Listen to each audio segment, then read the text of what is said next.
उत्तर प्रदेश के रामपुर में होली के अगले दिन जमकर बवाल हो गया।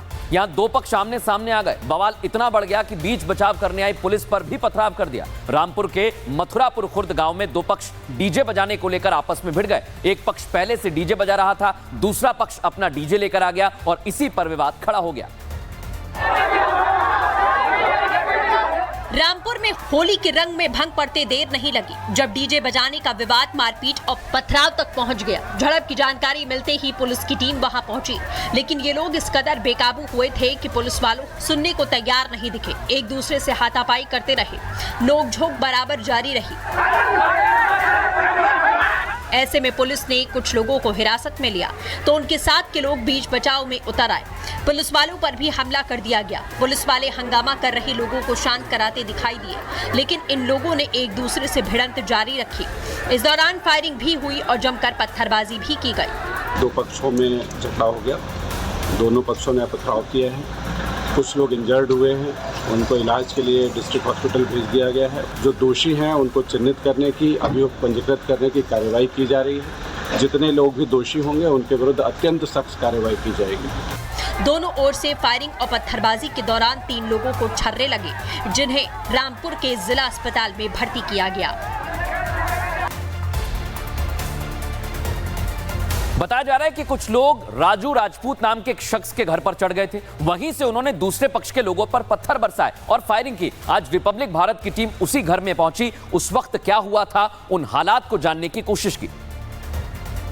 रामपुर के मथुरापुर खुर्द गांव में डीजे बजाने को लेकर फायरिंग और पत्थरबाजी से पूरा इलाका दहशत में है। राजू राजपूत के घर में तो जगह जगह पत्थर ही पत्थर नजर आ रहे हैं।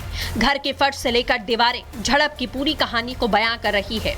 घर में घुसने से लेकर कमरों के बाहर और आंगन में हर जगह छोटे बड़े पत्थर बिखरे नजर आ रहे हैं और दीवारों पर हमले के निशान घटना को जिंदा कर रहे हैं। ये घर है और इस घर में जब हम दाखिल हो रहे हैं तो आपको रास्ते पे कुछ इस तरीके के जो पत्थर है वो पड़े हुए नजर आएंगे, लेकिन घर के अंदर की तस्वीर आप देखिए कि पूरा आंगन जो है वो पत्थरों से पटा हुआ है। और आप इसी तस्वीर को देखकर अंदाजा लगा सकते हैं कि कल रात को, शनिवार रात को तस्वीर यहाँ की किस तरीके की रही होगी। आप ये पत्थर देखिए, ये घरों पर जो है फेंके गए। घर में जो लोग थे वो संभवतः इसमें घायल हुए और यही कारण है कि 5 से ज्यादा लोगों को अस्पताल में भर्ती कराया गया। घर के अंदर जब हमारी टीम गई तो कमरे के दरवाजे पर जो दिखा वो हैरान करने वाला था। कमरे का ताला टूटा था, कुंडी टूटी थी और जिसके बाद आरोपियों के मंसूबों पर भी सवाल उठने लगे। आप कमरों की तस्वीर देखेंगे तो ये लॉक है। इन लॉक को भी तोड़ने की जो कोशिश है वो की गई। आप संभवतः यहाँ पर देखेंगे लॉक पूरे तरीके से टूटा हुआ है। तो मंशा उनकी क्या थी? क्या सिर्फ पथराव करना ही उनकी मंशा थी? क्योंकि जिस तरीके की तस्वीरें साफ तौर पर सामने आई, ये इस और इशारा कर रही है कि पथराव तो किया गया, फायरिंग की गई और कई लोगों के पैर पे जो बुलेट शेल्स हैं वो भी संभवतः लगे हैं। गेट पे इन्होंने इन लोगों ने घेर लिया, फिर वो हमने घर में बुला लिया अपना लड़का। इन्होंने अद्धाबाजी करी थी, इन लोगों ने गोली चलाई, अद्धाबाजी करी थी घर पे। तो इन्होंने सोचा कि आज निकले हैं, मारपीट भी करी, बदतमीजी भी करी हमारे साथ में और हमारा गेट भी तोड़ दिया इन्होंने। विवाद के वक्त मौजूद चश्मदीदों ने पूरी घटना को हमारे कैमरे पर बताया कि किस तरीके से विवाद बढ़ा और कैसे पुलिस कर्मचारियों को भी उन लोगों ने अपने लपेटे में लेने की कोशिश की। गेट पे इन्होंने इन लोगों ने घेर लिया, फिर वो हमने घर में बुला लिया अपना लड़का। इन्होंने अद्धाबाजी करी थी, इन लोगों ने गोली चलाई, अद्धाबाजी करी थी घर पे। तो इन्होंने सोचा कि आज निकले हैं, मारपीट भी करी, बदतमीजी भी करी हमारे साथ में और हमारा गेट भी तोड़ दिया इन्होंने। बहुत ज्यादा ये लोग 4 दिन से परेशान कर रहे थे सभी को, प्रशासन को भी नहीं छोड़ रहे थे। ये लोग प्रशासन को भी नहीं छोड़ रहे थे, तो हमें भी परेशान कर रहे थे बहुत। और कल इन्होंने आत कर दी, पथराव कर दिया और गालियां, छेड़खानी, वापस गाड़ी को ले जाना, गाली गलौज करना, ये सब कर रहे थे ये लोग जानबूझ के। पुलिस के जाने के बाद सबको मारपीट करेंगे, सबको मार के मोहल्ले वालों को। पुलिस के जाने के बाद सबको मारने कह रहे हैं। हाँ। ये लोग लाए थे कि हम मंदिर पे बजाएंगे। मंदिर पे बजाने के बाद में फिर ये चौराहे पे लाए थे, चौराहे पे लाए गए, फिर ये चौराहे पे बजाने लगे, फिर ये आगे बढ़ाने लगे।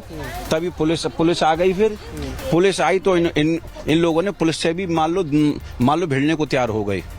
फिलहाल गांव में शांति है, लेकिन तनाव को देखते हुए यूपी पुलिस मौके पर तैनात है। ये योगी का रामपुर है, जहां आरोपियों को सजा मिलकर रहेगी। उत्तर प्रदेश की तस्वीर आपने देखी, अब आपको लेकर चलता हूं मध्य प्रदेश। केवल उत्तर प्रदेश के रामपुर में ही बवाल को शांत करने गई पुलिस पर हमला नहीं हुआ, बल्कि ऐसी ही तस्वीरें जगह जगह से सामने आ रही हैं। मध्य प्रदेश के मऊगंज में दो गुटों के बीच विवाद को सुलझाने गई पुलिस पर वहां मौजूद लोगों ने हमला कर दिया। इतना ही नहीं, पुलिस की टीम को बंधक बनाकर बुरी तरह पीटा गया और इस घटना में एक युवक और एएसआई की मौत तक हो गई। वहीं पुलिसकर्मी घायल भी हुए हैं। दो गुटों के बीच आपसी विवाद इतना बढ़ सकता है कि पुलिस अधिकारियों को भी उसमें बंधक बना लिया जाता है। ऐसी आग एमपी के मऊगंज में लगी। पत्थरबाजी हुई, शनि द्विवेदी नाम के एक युवक को बंधक बनाया गया। वहां जब हमारी टीम पहुंची तो वो झोपड़ी भी हमारे सामने थी, वहां का माहौल भी हमारे सामने था। छोटे छोटे ईंट पत्थर वहां सड़क पर पड़े मिले। आप देख रहे हैं कि यहाँ पर आपको ईंट पत्थर के निशान हैं, ये लाठी डंडे भी दिख रहे हैं।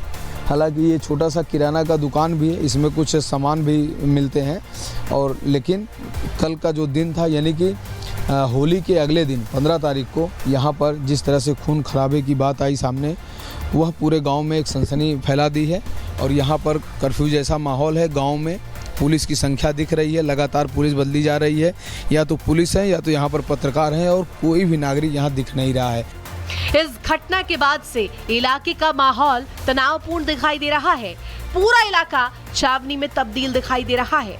अब स्थिति ये हुई कि एक एएसआई का निधन हुआ, 3 कर्मचारी हमारे रीवा गए हैं, तहसीलदार पनका को भी चोटें आई हैं और कलेक्टर एसपी मौके पर हैं।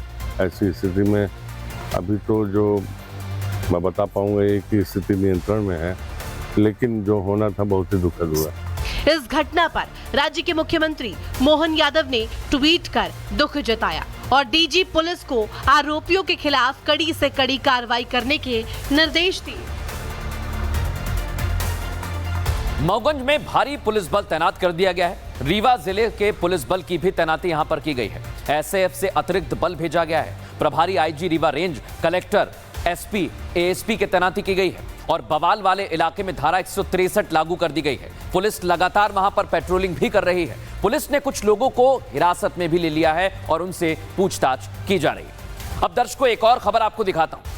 अब जल्द ही देश में 300 किलोमीटर की दूरी मात्र 30 मिनट में पूरी की जा सकेगी। भारत की परिवहन प्रणाली को नई दिशा देने के लिए हाइपर लूप तकनीक पर काम तेजी से चल रहा है। रेल मंत्री अश्विनी वैष्णव ने देश के पहले हाइपर लूप ट्रैक का टेस्ट निरीक्षण किया है।